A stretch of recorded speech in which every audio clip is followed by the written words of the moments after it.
Hello friends, welcome to Carzoholics world, जहाँ पे हम कार रिलेटेड इन्फॉर्मेशन शेयर करते हैं क्योंकि वो ज्ञान ही क्या जो बटा ना जाए। क्यों सही है ना दोस्तों। तो दोस्तों आज हम बात करने जा रहे हैं छोटी सी प्यारी सी बहुत ही ब्यूटीफुल कार कंपनी के बारे में। जी हाँ दोस्तों, आप लोगों ने जो गेस किया वो सही है। आज हम बात करने जा रहे हैं मिनी कूपर के बारे में। जी हाँ दोस्तों, आज हम जानेंगे कि कैसे मिनी कूपर एक छोटी सी कार मॉडल से कार का ब्रांड कैसे बने। जी हाँ दोस्तों, मिनी एक कार का सिर्फ मॉडल था, फिर वो जाके कार का ब्रांड बना है। तो आइए देखते हैं कि कैसे। तो दोस्तों मिनी की कहानी शुरू होती है 1950 के सुजैन क्राइसिस में।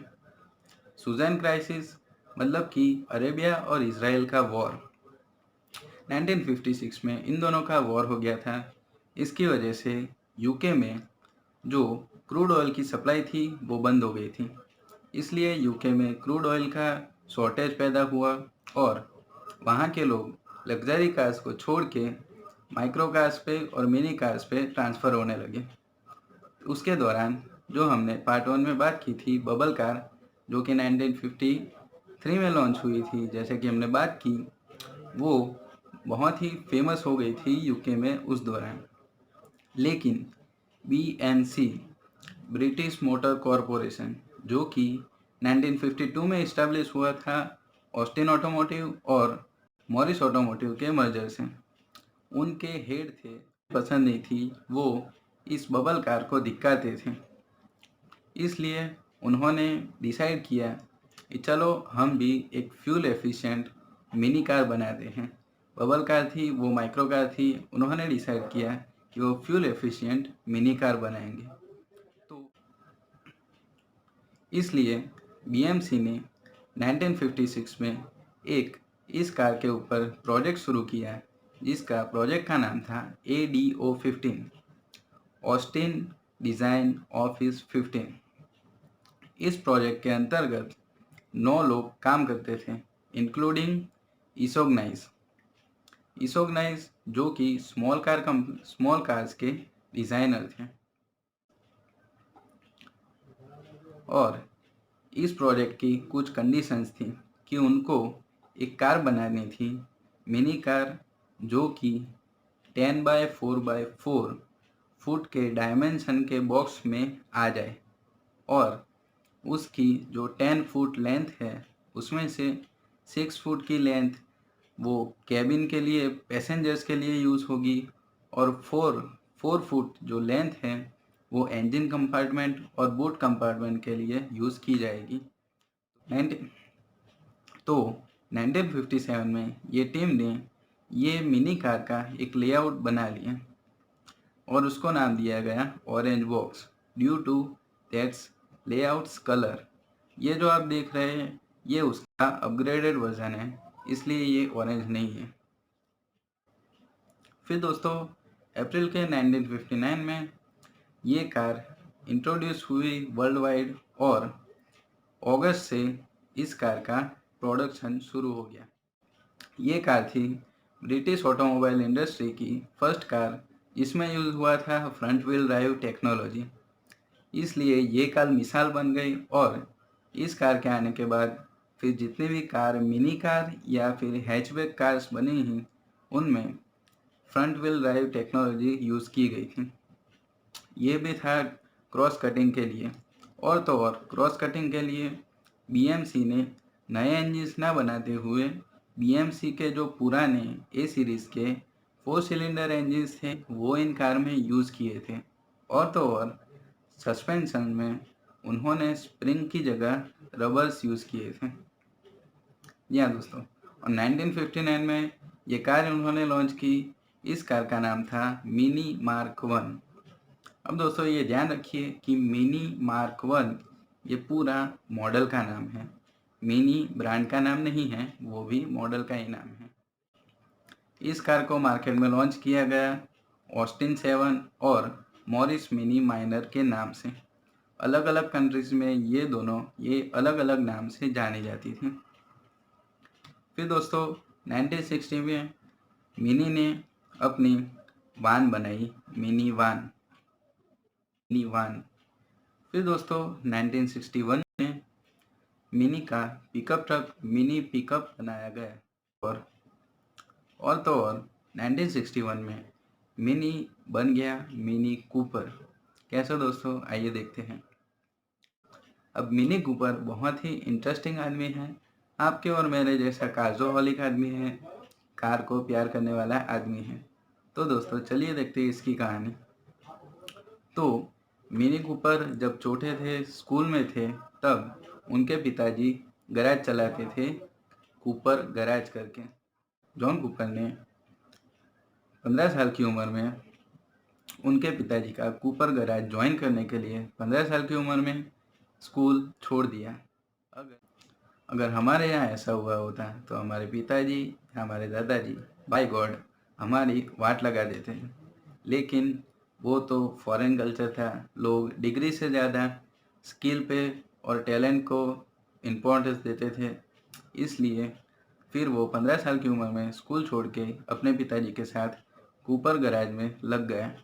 फिर बड़े होके जॉन कूपर ने अपनी खुद की कूपर कार कंपनी करके कंपनी खोली और फार्मूला 1 की कार्स डिज़ाइन करने लगे और बनाने लगे। तो दोस्तों यहाँ तक कूपर की कहानी है, आगे भी है लेकिन वो हम आगे देखेंगे। यहाँ तक के काम के लिए इतनी ही काफ़ी है। तो मिनी की और कूपर की मीटिंग कहाँ हुई? एक रेस ट्रैक में। मैंने बताया कि कूपर हमारे फार्मूला 1 को फार्मूला 1 कार डिज़ाइन करते थे और बनाते थे। इसलिए मिनी की कार्स भी रेसिंग में पार्ट लेती थी, जैसे कि हर कंपनी रेसिंग में पार्ट लेती है। इसलिए और जो जॉन कूपर थे वो इसिग्नोइस के फ्रेंड भी थे।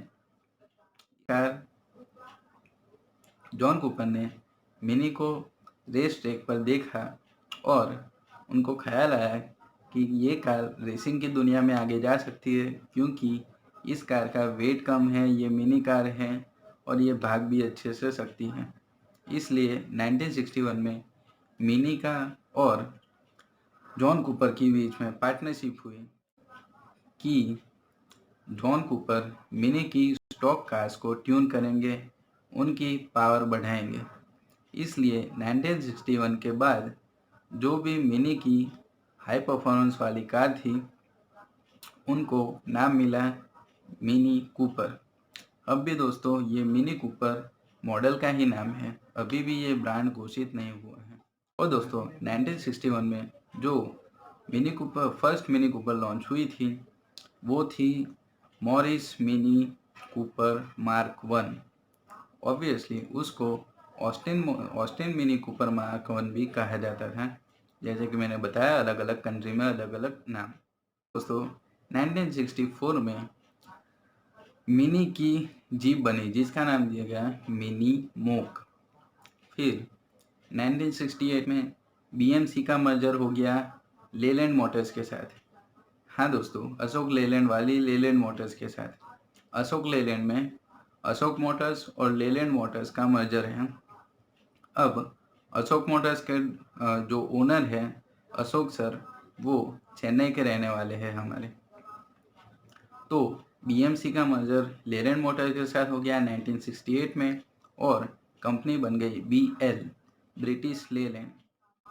फिर दोस्तों 1969 में ब्रिटिश लेलैंड ने मिनी को एक अलग ब्रांड घोषित कर दिया और 1969 में फिर बनी हमारी मिनी क्लब में। फिर दोस्तों 1975 से बीएल का बुरा वक्त शुरू हो गया और ऐसा करते करते 1980 में बीएल ब्रिटिश लेलैंड पूरा कोलैप्स हो गया, ख़त्म हो गया। इसलिए ब्रिटिश गवर्नमेंट ने ब्रिटिश लेलैंड का नेशनलाइजेशन कर दिया। अब दोस्तों ये जो ब्रिटिशर्स थे, वो लोग अपने ही लोगों का बलात्कार करते थे। वो लोग क्या करते थे, जो भी कंपनी डूब जाती थी, गिर जाती थी, जो भी कंपनी गिर जाती थी उसका नेशनलाइजेशन कर देते थे। और अगर नेशनलाइजेशन करने से, उनको अपने अंडर लाने से उनको फ़ायदा नहीं होता था तो वो कंपनी को ब्रिटिश एयरक्राफ्ट कॉरपोरेशन या फिर ब्रिटिश एरोस्पेस के अंडर डाल देते थे और शेयर बाज़ार में उसका इन्वेस्ट करते थे और पैसे कमाते थे। अपने लोगों का ही खून चूसते थे ब्रिटिशर्स। तो दोस्तों 1990 में गवर्नमेंट के अंडर आ गई बीएल। तो ब्रिटिश लेलैंड के अंदर जो कंपनीज थी उनमें से 6 companies Austin, rover, land rover, mini, MG और लेलैंड, ये 6 कंपनीज का एक ग्रुप बना जिसको नाम दिया गया रोवर ग्रुप, जैसे कि हमने पार्ट 1 में बात कर ली। फिर दोस्तों 1986 में रोवर ग्रुप को ब्रिटिश गवर्नमेंट ने ब्रिटिश एरोस्पेस के अंडर डाल दिया, जैसे कि हमने अभी बात की थी। फिर 1989 में मिनी ने अपनी बहुत ही modified, ultra modified car launch की, जो कि थी 1989 एरा मिनी टर्बो। ये कार दोस्तों एरा इंग्लिश रेसिंग ऑटोमोबाइल इस कंपनी के द्वारा मॉडिफाइड थी। वो आफ्टर मार्केट मॉडिफाइड नहीं थी, वो कार मिनी के ऑथोराइज डीलर्स उनके शोरूम में ही बेची जाती थी आफ्टर। फिर तो दोस्तों जैसे कि हमने बात की अपने पार्ट 1 में, BMW ने 1994 में रोवर ग्रुप को 80% खरीद लिया। 80%, हाँ दोस्तों, क्योंकि रोवर ग्रुप का 20% स्टेक होल्डरिंग जैपनीज कंपनी होंडा के पास थी, लेकिन BMW को चाहिए थी मिनी की 100% स्टेक होल्डरिंग। इसलिए BMW ने क्या किया कि होंडा के साथ बातचीत की और अगले ही मंथ होंडा से वो 20% खरीद लिया, 20% स्टेक होल्डरिंग खरीद ली। तो ऐसे दोस्तों 1994 में BMW के पास आ गई मिनी की 100% स्टेक होल्डरिंग। लेकिन दोस्तों 1994 से 2000 तक BMW ने मिनी को छुआ तक नहीं था। तो 1994 से 2000 तक मिनी की कार बनाने से लेकर बेचने तक का सारा काम रोवर ग्रुप ही संभालता था। फिर तो दोस्तों हमने पार्ट 1 में जैसे बात की 1994 से 2000 के बीच क्या हुआ। फिर जैसे कि हमने बात की 2000 में BMW ने रोवर ग्रुप को पूरा बेच दिया, एक्सेप्ट कि हमारी मिनी, क्योंकि मिनी की उनके पास 100% स्टेक होल्डरिंग थी। तो ये हो गया मिनी की विदाई का वक्त, कहाँ से, रोवर ग्रुप से। इसलिए दोस्तों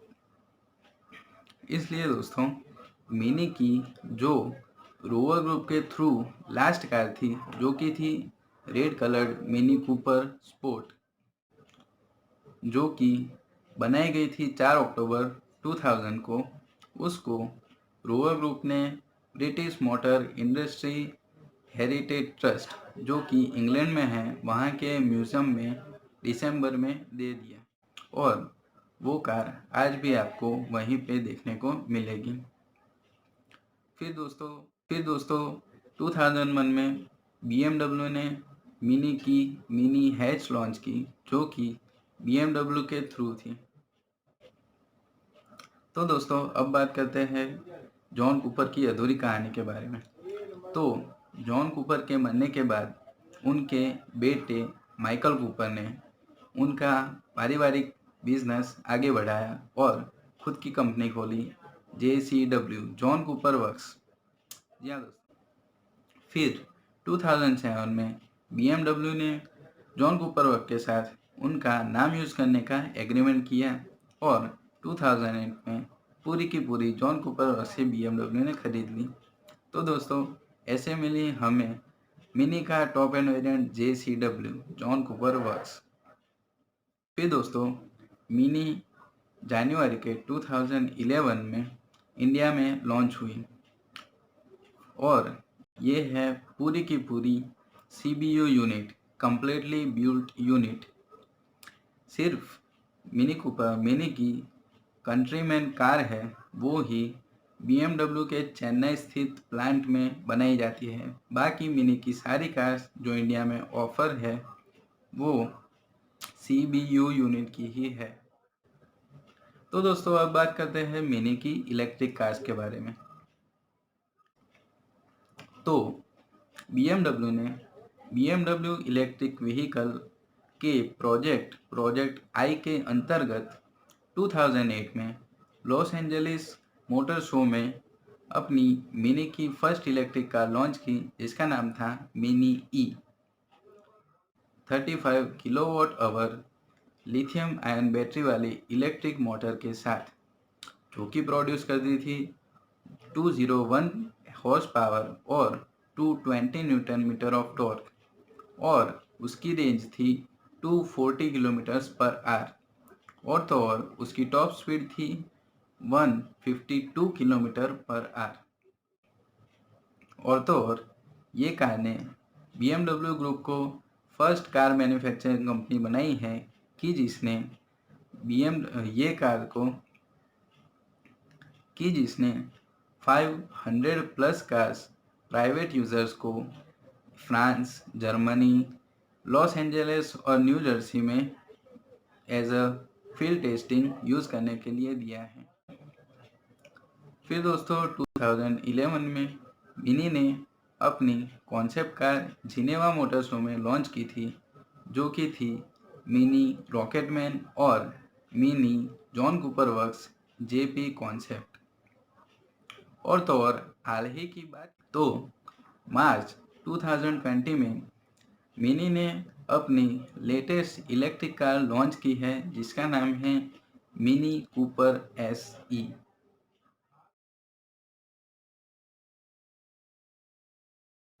जी हाँ दोस्तों, ये जो आपने वीडियो देखा ये वही कार है मिनी कूपर SE, जो कि आती है 32.6 किलोवाट आवर की वाली, जो कि आती है 32.6 किलोवाट आवर बैटरी वाली इलेक्ट्रिक मोटर के साथ, जो कि प्रोड्यूस करती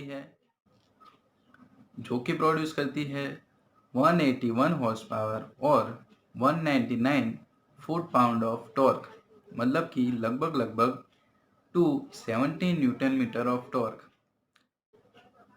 और ये car 0 to 60 mile per hour की स्पीड पकड़ती है सिर्फ 6.9 सेकंड में, और इस कार की रेंज है 110 माइल्स, मतलब कि लगभग 177 किलोमीटर्स की, और इस कार की टॉप स्पीड है 150 किलोमीटर्स पर आवर। और तो और ये कार लेवल 2 के AC चार्जर के साथ सिर्फ 4 ही आवर्स में फुल चार्ज हो जाती है। तो दोस्तों इसके बारे में भी थोड़ा जान लेते हैं।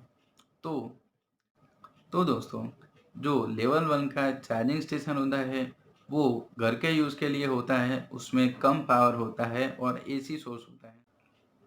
और दोस्तों लेवल 2 का चार्जिंग घर पे भी यूज़ किया जा सकता है और पंपिंग स्टेशन पे भी यूज़ किया जा सकता है, उसमें भी AC वोल्ट होता है, लेकिन लेवल 1 से ज़्यादा पावर उसमें होती है। और लेवल 3 का चार्जर में DC सोर्स होता है और वो सिर्फ पंपिंग स्टेशन पे ही यूज़ किया जा सकता है। दोस्तों ये थी छोटी सी चार्जिंग स्टेशन के रिलेटेड की कुछ इन्फॉर्मेशन। दोस्तों अब बात करते हैं मिनी की कार्स के बारे में। तो दोस्तों मिनी की most of cars FF layout वाली ही आती थी। FF layout F for front engine और दूसरा F for front wheel drive. सिर्फ मिनी की जो कंट्रीमैन S और पेसमैन S कार्स है वो ही आपको ऑप्शन मिलता है कि आपको फ्रंट व्हील ड्राइव चाहिए या फिर ऑल व्हील ड्राइव चाहिए। और मिनी की जो टॉप एंड वेरिएंट है JCW जॉन कूपर वर्क्स, उसमें आपको सिर्फ एक ही ऑप्शन मिलता है ऑल व्हील ड्राइव का।